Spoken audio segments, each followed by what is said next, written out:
afternoon. Thank you for coming and joining us in the Genesis Donor Appreciation Celebration. My name is Robin Bozarth. I am the Anatomical and Clinical Staffing Manager for the Medical Education Research Institute. I am the person, along with my staff, who is in charge of your loved ones from the time that they arrive at the Mary Center until the time that they are ready to come home. I'm also the person who selects all of your loved ones for the courses that they will participate in. So we have a beautiful ceremony planned for you today to honor your loved ones and their gift that they have so generously given to help further research and education. So today we're going to start with our Executive Director, Jason Owens.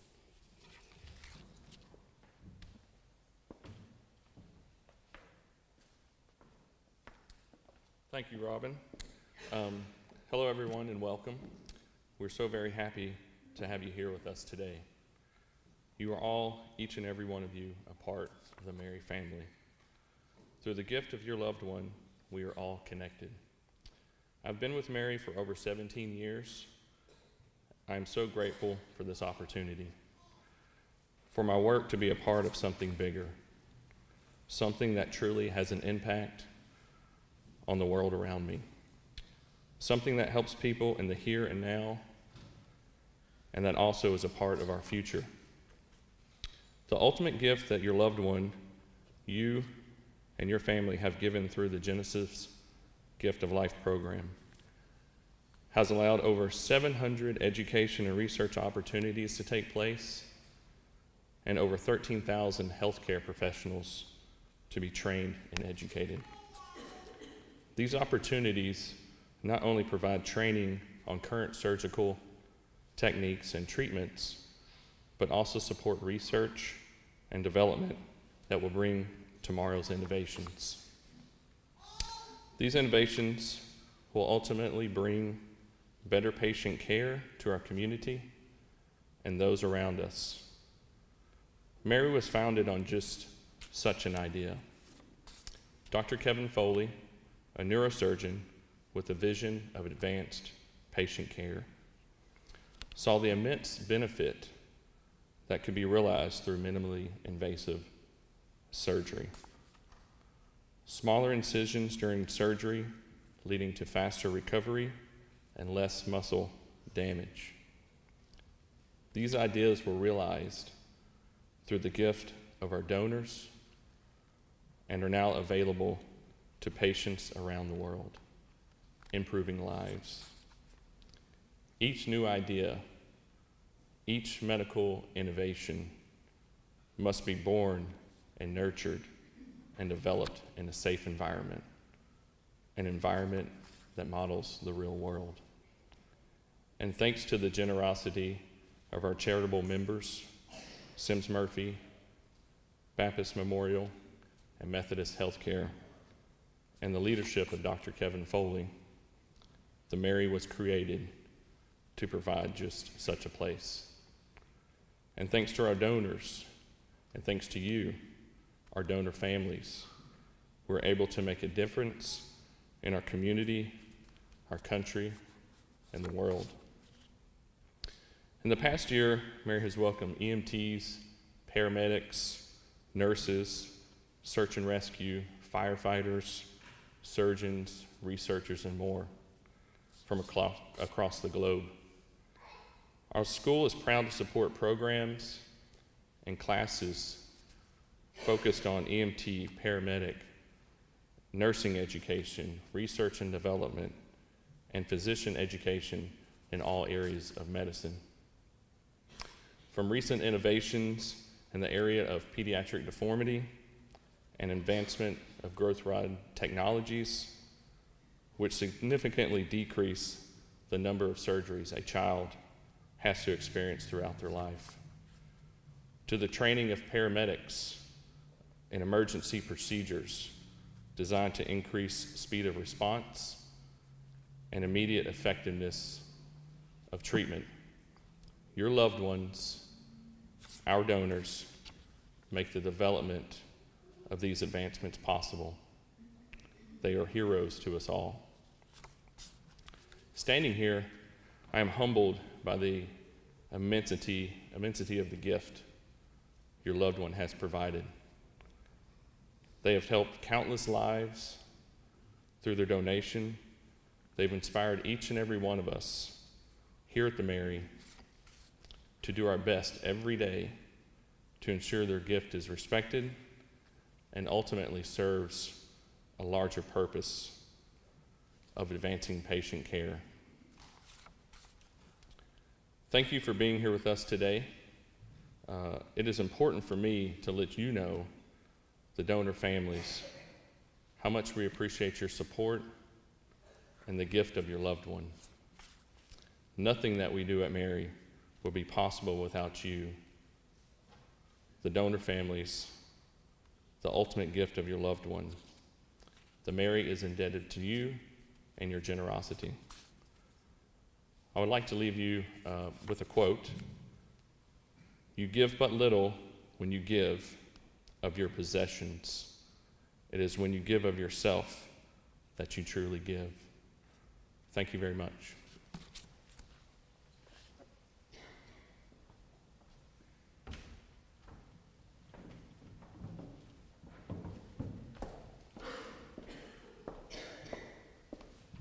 Thank you, Jason. As Jason said, we are very community involved.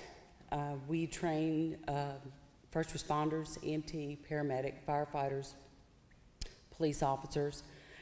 So our next speaker is Lieutenant Jim Logan with the Memphis Fire Department.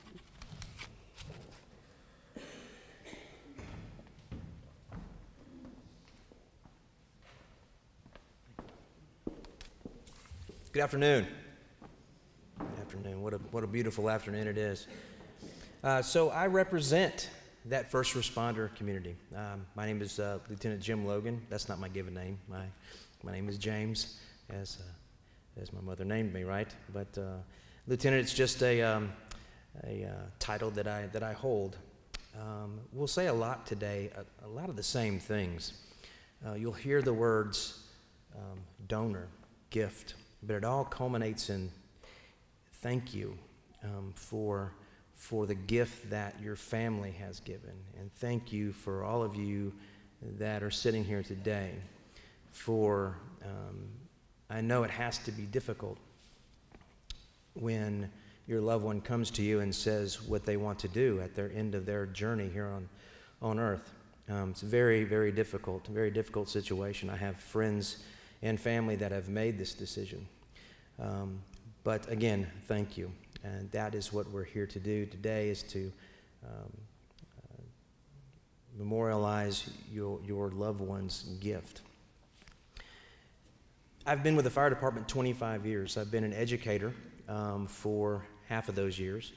And you would think that when you have someone that responds to your home, to your automobile accident, your doctor's office, where you have your physician and your nurses and your other healthcare professionals, your surgeons, that we all know everything when we get out of school, when we graduate from college or whatever technical education that we pursue. It's not true. I don't mean to scare you, but it's not true at all. It's a journey in education. We learn a lot, like many of you have in school, from the textbooks, and we go out and we have lessons in life. A few years ago, we had the opportunity to have our paramedics, EMTs, first responders, work with doctors and nurses and other paramedics in allied health, and come to the Mary Center and do some real educating. I never really knew what donate your body to science meant, but now I do. And as someone has already said, I think it was Jason, is that innovative techniques have been coming left and right as we live in this world of technology. So to learn all that is very difficult. And to learn it just in a two-dimensional world is very, very difficult. The gifts we've been given through your family, through the donations, have saved lives. And you know, to whom much is given, much will be required. Luke 12:48. And this verse has been on my mind really heavy for the last couple of weeks when I've been thinking about what I was going to say. And that was the only thing I could come up with. And so much has been given to my profession, to the medical profession, from the Mary by way of your family. And again, we thank you for that. And I can tell you, before we start each course, I can speak for myself. I don't know about each and every course that is taught, but the ones that I facilitate, just so you know, we have a moment of silence. It's very reverent, respectful, and that's the way we conduct our education at the Mary Center. So another verse, 1 Peter 4:10. Each of you should use whatever gift you've received to serve others as faithful stewards of God's grace in various forms. I found that verse today. I wasn't looking for it. Actually, it found me. And so my promise to you is that as long as I have any say in it, that gift will be given in life-saving techniques that your family has bestowed upon us. So, Jason mentioned heroes. And many times, men and women who are in uniform, military, fire department, police department, in lines of service, we are often called heroes. We are humbled by that moniker, not being deserving, we feel like sometimes. I'm reminded of the 13 years that have passed since 9/11 and Hurricane Katrina. But really, the word hero got used a whole lot back after 9/11. And sometimes it was overused. But because in situations like that, there are victims, right? And there are heroes, certainly. And certainly, I find it hard sometimes to find my own heroes, right? We all have our heroes. So we have ours too. And I can just tell you that without your loved one's gift to science and to medical advancement, I would not have heroes. Thank you.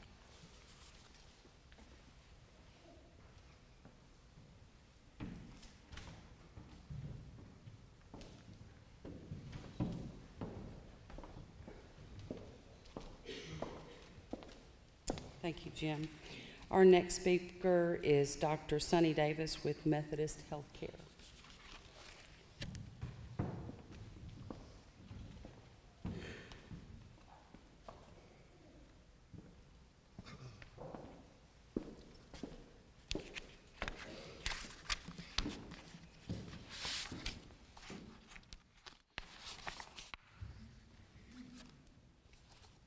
And may I start by saying good afternoon to each of our donor families, and we thank God for you.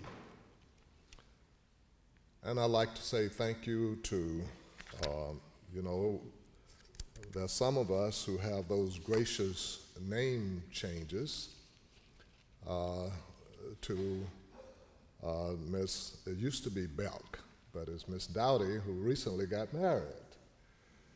I'd like to thank her and the staff for the opportunity of coming another year to share in this celebration of the greatest gift that could have been given on the part of your loved ones. A few months ago, I guess, I ran across a young lady who said that she was a pastor's daughter. And so I said, oh, so you are a PK, preacher's kid. She said, no, chaplain, you are behind. I'm not a PK, I am a TU. I said, a TU? What in the world is a TU? She says, I'm a theological update. And so as I was looking at Methodist healthcare, I thought I'd just say to you as I was looking at your faces and say, we need to update your title too, because you are a gracious donor family, but I see you as a healthcare provider family, because that's what you do so graciously. And let's give each other a gracious hand clap on behalf of our loved ones who have done so much. Let's just do that, will you?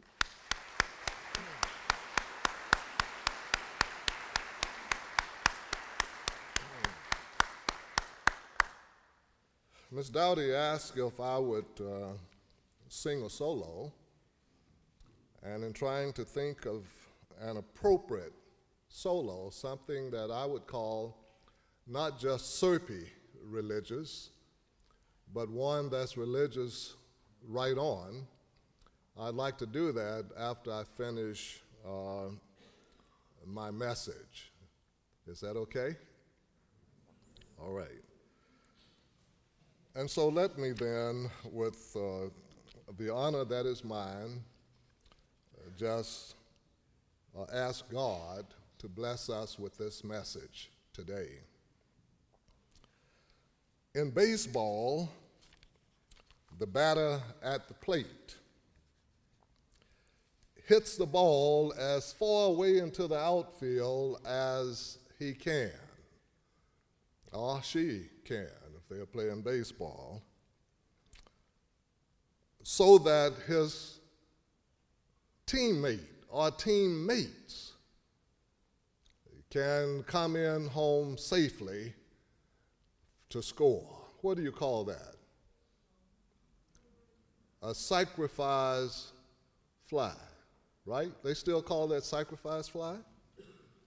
Where you come up to the plate and your interest is not in getting a hit on base, but to hit the ball as far away in the outfield as you can so that your teammate that's already on the base can come in home safely. The batter gets credit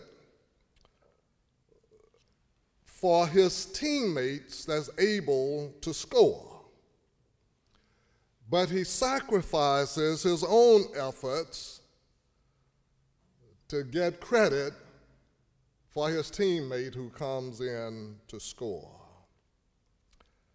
Now, Derek Jeter of the Yankees is in the record books and has made millions of dollars, not for the teammates that he brought in, but his hits to get on base. Yet, it was because of his hits that others were able to get home. A sacrifice fly intentionally gives up trying to get on base in order to bring somebody else in. There's more to life than the number of days you pile up on your record. It's great to rival old man Methuselah trying to beat his record. And we know how long old man Methuselah lived, right? 969 years. And it's great for us to rival trying to beat his record. And the base said he died and got to heaven in plenty good time. But a greater record that can be compiled is a record assisting someone else to be able to make it home. A greater record might be the number of times others have caused fellow human beings to make it home from the hospital to a cheering crowd. A better overlooked record may be the times when one brought others home to chill-filled and teary-eyed parents with tears zigzagging down their cheeks. Still another record may be made for the thank you, Jesus, and praise God shouting children for being able to see a live relative or friend come home. Still another just might be for those spouses who had already given up on how they would make it through when the powerful word came through about a gracious donor. The donor may be out at the life plate, out at the life plate, but in at God's record book of life platers that was made. Now, we might think the Apostle Paul must have known something about track and field. For listen to him in the New Living Translation, Hebrew 12:1. Therefore, since we're surrounded by such a huge crowd of witnesses of the life of faith, let us strip aside every weight that slows us down, especially the sin that so easily traps us, and let us run with endurance the race set before us. He knew something about track and field in the Roman arenas. But he also knew something about living sacrifices, for he talked about living sacrifices. Listen to him in Romans 12:1. Therefore, I urge you, brothers and sisters, in view of God's mercy, to offer your bodies as a living sacrifice, holy and pleasing to God. This is your true and proper witness. That's the sacrifice fly, isn't it? Taking care of your bodies so that God can use you, as the song says, anywhere and anytime. Oh, I wish we really knew life, but we don't. Listen to David in Psalm 139:4. Lord, let me know my ends and the standard by which you have measured my days. Then I will know how transient my life is. We live in a world of uncertainty, don't we? We almost conquer the sting of death from AIDS, and then Ebola strikes. We think we're finally leaving the Middle East, and then ISIS rises to power. We think the civil rights movement is behind us, and then Ferguson raises his ugly head. We think corporations can silently keep their employees happy, and then even highly paid airline pilots line the streets on strike. We think affordable care will make health care easier for our entire nation, and then political wars break out like overflowing waters from a busted dam. We think money will take care of everything, and then multimillionaires commit murder or suicide from depression. So in Psalm 90:12, David says again, teach us to number our days, that we may gain a heart of wisdom. John the Baptist, in his forerunning for Jesus, was now locked in prison and would later be beheaded because of his integrity. John sent his disciples to ask Jesus, "Are you the one that we're looking for? Or shall we look for another?" Jesus answered in Luke 7:22, "Go back and tell John what you have seen and heard. The blind see, the lame walk, the lepers are cleansed, the deaf hear, the dead are raised to life, and the good news is preached to the poor." Later on, Jesus says to his 12 disciples in John 14:12, "I tell you the truth, anyone who believes in me will do the same works I have done, and even greater works, because I go to my Father." Today, and listen to this carefully, today, we see the lame walking on prostheses and even participating in marathons. The blind are seeing through transplants. The deaf are hearing. The dead have transplanted hearts, eyes, kidneys, lungs, other organs, and whoever will listen has the gospel preached to them. So we thank God for donors. We thank God for donor families.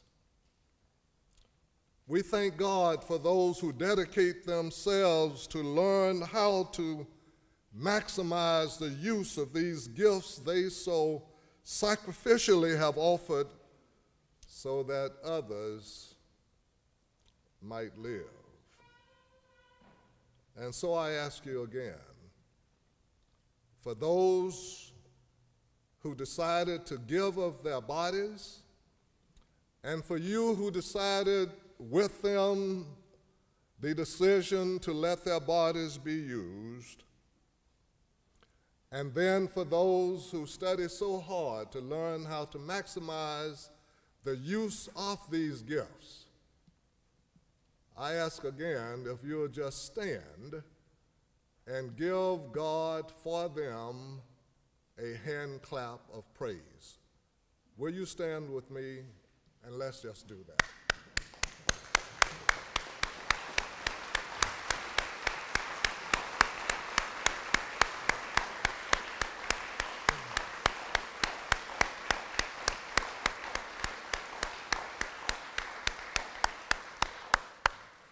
Thank you. This song is a song that was sung by the late Sam Cooke, who was also a religious singer with the Soul Stirrers.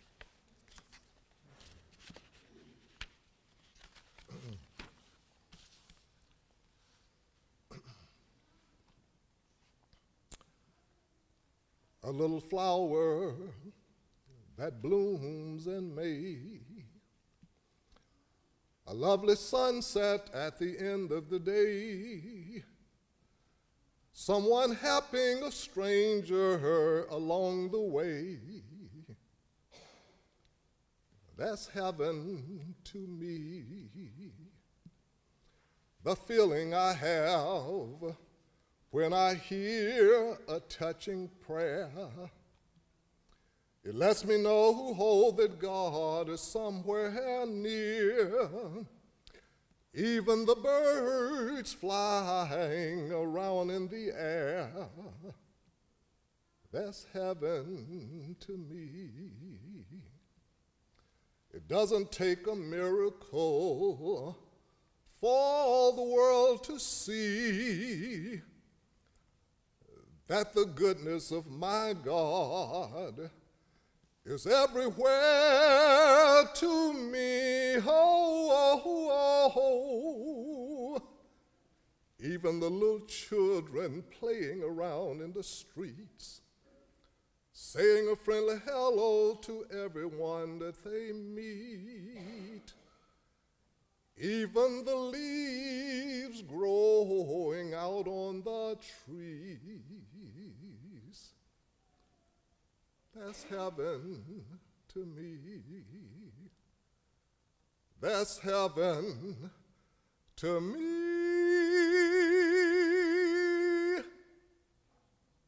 That's heaven to me.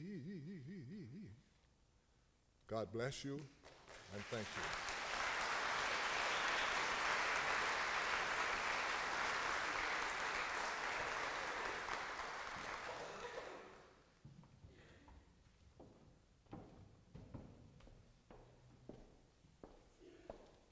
Beautiful, beautiful. Thank you so much. Before I introduce our next speaker, I want to talk a little bit about our Genesis team. The ladies that are there, Darla, Jackie, Monica, I know that Brenda will introduce them here in just a minute.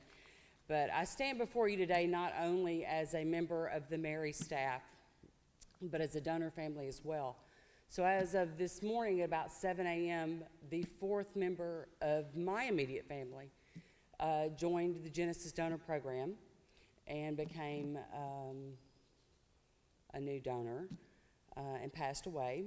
So I'm a firm believer in this program. It's very dear to my heart. It's a very passionate thing to me.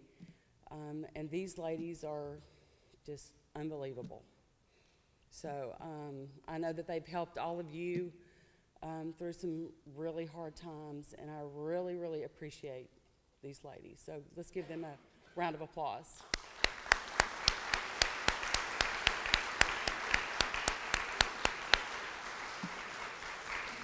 So our next speaker, as Dr. Davis said, is Brenda Daugherty, who was recently remarried. So congratulations, Brenda.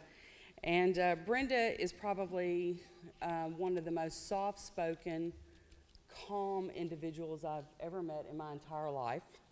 A very dear friend I've known for about 12 years now. And one of my daughters came to me and she says, "Mom, if I ever had to have bad news, ever, I want Miss Brenda to be the one to have to tell me." She is the most calm person I've ever met. So, but Brenda is just an exceptional person, and I'm glad to have her as a friend and know her in my life. So, the manager of our Genesis department, Brenda Daugherty.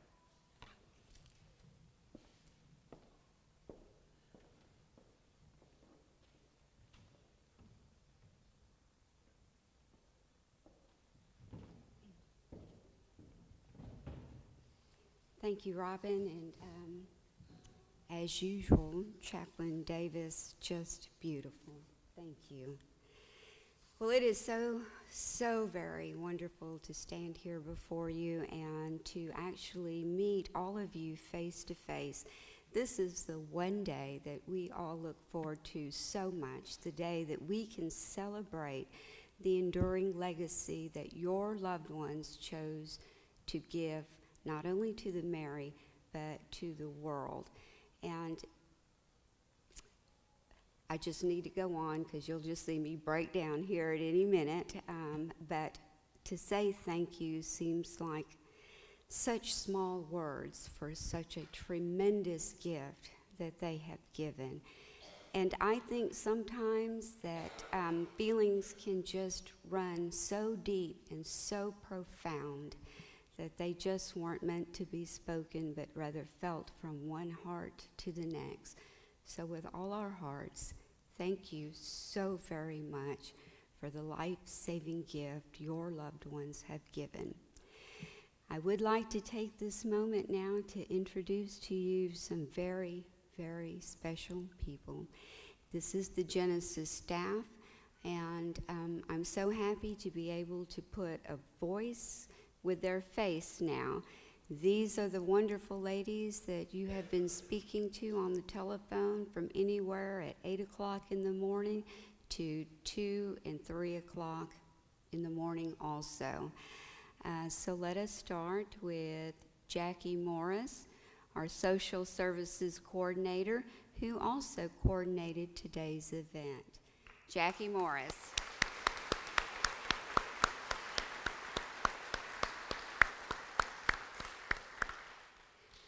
Our next Genesis person is Darla Giles. He is our Genesis liaison.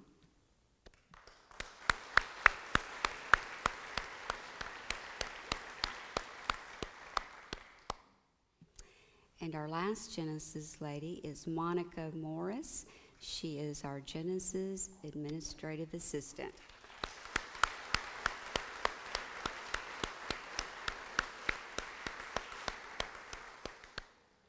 Thank you.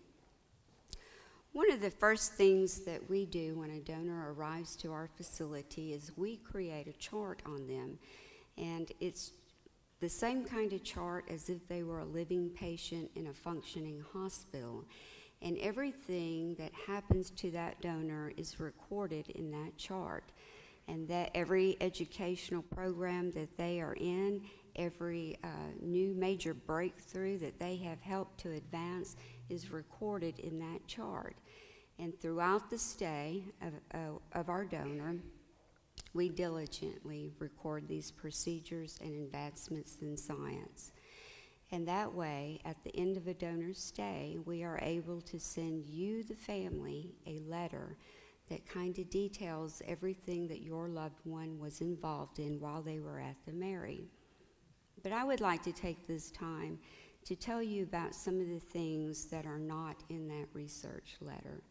So, because you see, the things that your donor has taught has been major breakthroughs in medical science, but it runs even deeper than that.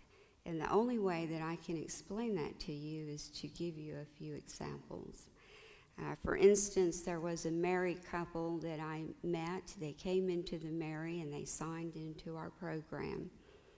The years went on and the wife passed away, and she did so many good things during her stay at the Mary. After a year, I called the husband to let him know that we were ready to send her ashes home to him. And he said, "Brenda, is it okay if I come up there and pick up her urn?" And I said, "Sure." He said, "Because I have something I'd like to show you." So when he arrived, he came and he had his letter of research in his hand, and he looked at me and he turned around and he lifted his shirt up and he said, "Do you see that?" I didn't know what I was supposed to be looking at, but I didn't see anything. And I'm like, "Well, no, sir."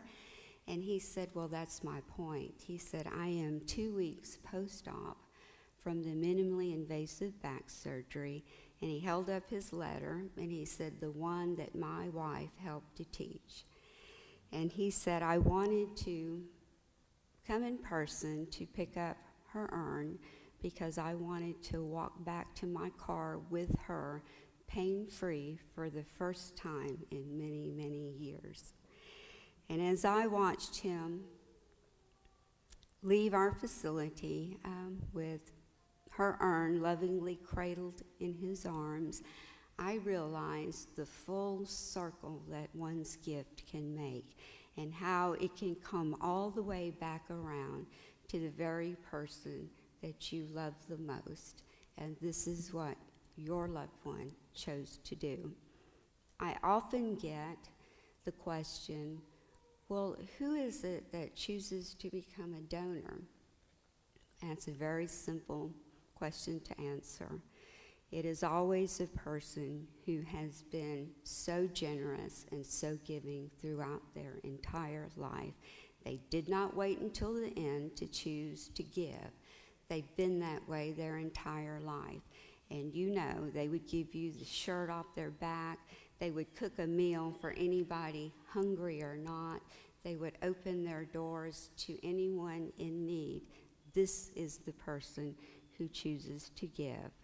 Someone recently asked me, "Why do you think so many people why do you think that there are so many veterans in your program?" And that was a very simple question for me to answer too. It's simply because they chose to serve their country and to stand faithful and strong in serving our country. the donor does the exact same thing. They have chosen to give their body in hopes of benefiting and saving the life of other people they do not even know. And I cannot think of a more precious gift to leave than that. I hope that you know that we never for a moment forget the gift that your loved one has given. They have literally changed our lives. And I know that many of you may be wondering, well, is anybody in your staff, are they donors too? Well, as Robin has said, she has had many of her family come through our program. And also, because our donors are here under confidentiality, I can only speak for myself, but I have been a donor in our program for many years. And I know some people would think, well, Brenda, you're a nurse. It's probably your way of giving back to your community and your profession. That's just a very small part of it. The main reason has simply been because I have been so inspired by all the people who have gone before me. You know, there have been days when, you know how you get up and the whole day just goes wrong. You get stuck in traffic, you forgot to send the mail, and on and on and on. And I was having one of those kind of days very early on in my job, and terrible morning. I got to work, my phone rang, I picked it up, and there was the kindest, gentlest voice on the other end. And they simply said, "Ma'am, I have been diagnosed with a terminal illness. My doctor says I only have a few months to live. So I was wanting to know how I could sign into your program, because I'm thinking that if my body could benefit just one person, I think that it would help my family to turn a sad time into something positive." And all I could think was, I thought I had a terrible morning. How crazy of me that all I did was think about such insignificant things, and someone so brave and courageous calls up here to tell me that they only have a few months to live, and all they want to do is help someone else. And from that day on, I asked myself a question every single day. Did I speak a word of kindness to someone? Who did I help along the way today? These are the thoughts and the changes that happened with one phone call that happened early on in my life. I get that call every single day because I am so blessed to be in a job where I actually meet the most inspiring, courageous people I have ever known in my life. And I cannot thank you enough, because I know that their love is shared among their families. You are here to represent them and celebrate their life, their legacy, and their tremendous spirit of giving. So thank you for being here. I would like to leave you with a small story. I usually close our program with this. It is something that my dad left with me. One day, my father came over, and he wanted to show my husband and my son and myself how to grow a garden. Oh, Lord, we worked all day. We tilled the soil, we mixed the fertilizer, we planted all the vegetables. There was a lot of love that went into the garden that day. At the end of the day, we stepped back and we were admiring all of our hard work. And that's when my father said, "Now I'm going to tell you the most important thing you'll ever need to know about growing a garden." He said, "Always put down a little extra. Just plant a little bit more." He said, "That way you'll always have enough to share with your neighbors and friends, because that is exactly what a garden is all about." And it is very heartwarming because every time I see a garden, his words come back to me, because he passed away 3 years ago, right after he had put his own garden in. And when I look out my kitchen window and I see that garden, I think about the people who have donated their bodies for the benefit of others, simply because they are the ones who have put down on this earth more than what they take. And they have left us all with that extra something, that extra love, that extra smiling face to be shared with all those around us. And I hope and I pray that that is what you are able to do every single day. Our former executive director, her name is Elizabeth Ostrich, and she worked many years with us. And she used to say, when she would introduce me to people, she'd say, "Oh, you've got to hear Brenda talk, because she'll just make you cry." And I'd say, "Elizabeth, I don't want to make people cry." And she said, "No, you don't understand, Brenda. That's a good thing, because sometimes you need to cry in order to let the healing begin." This past March, we lost our executive director, Elizabeth, to cancer. The day before she died, I was at her bedside when she grabbed my hand and she said, "Brenda, please, on Donor Day, please pass this message on to all of our donor families. Please let them know how much I love them, how grateful I am to them, how inspiring their loved ones are and will always be.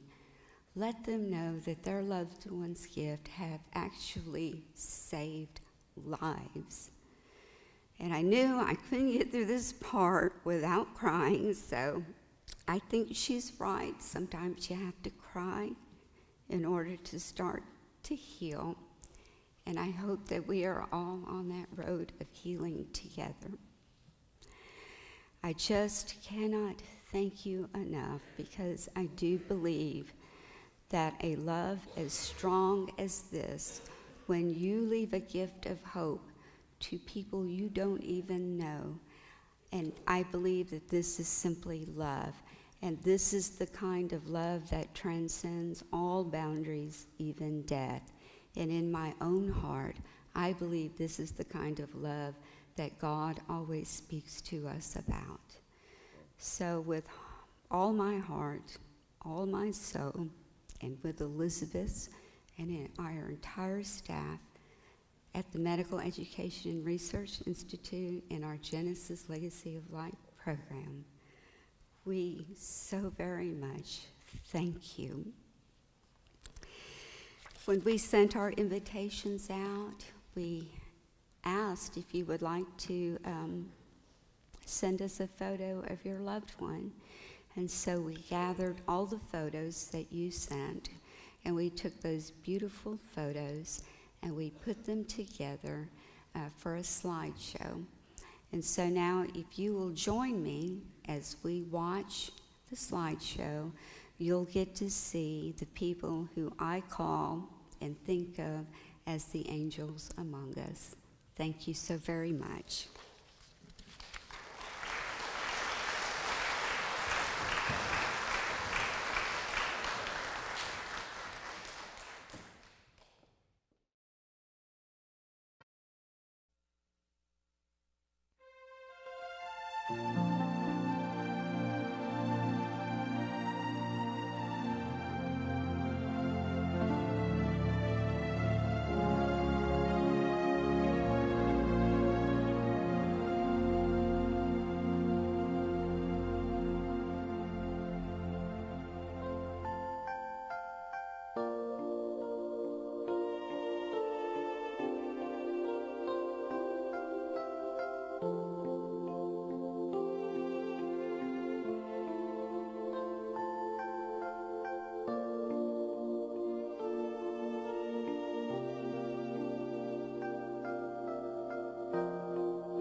can say for certain. Maybe you're still here. I feel you all around me, your memory so clear. Deep in the stillness, I can hear you speak. You're still an inspiration. Can it be that you are mine forever, love? And you are watching over me from up above. Fly me up to where you are beyond the distant star. I wish upon tonight to see you smile, if only for a while to know you're there. A breath away is not far to where you are.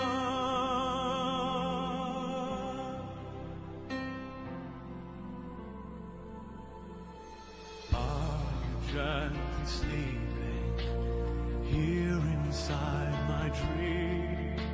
And isn't faith believing all power can't be seen?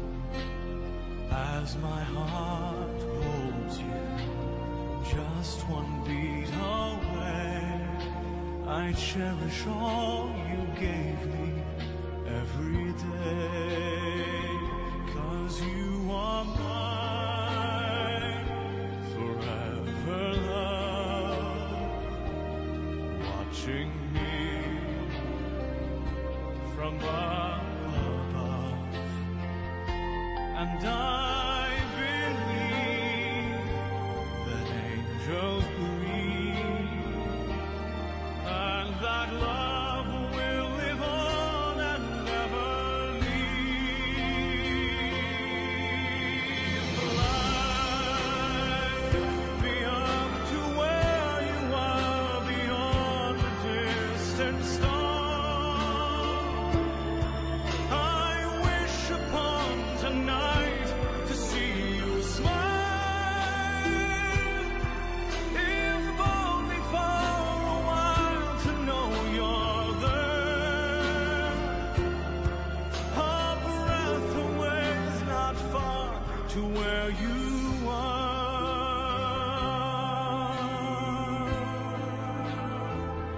I know you're there. A breath away is not far to where you are.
behalf of the President of the United States, Congress, and the Department of Defense, it's my honor to present you the United States flag on behalf of all of the donors of Genesis America for their deep, devoted service to the United States of America.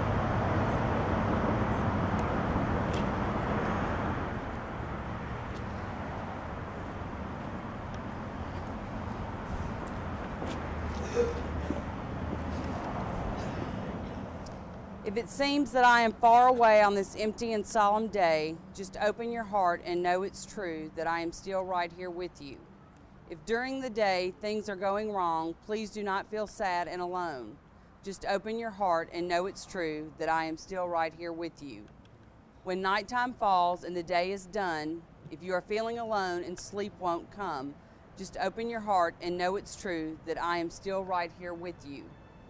Close your eyes and feel the warm embrace. Sleep peacefully in the wings of grace. If sadness finds you in the morning light, if you feel alone, don't give up trying.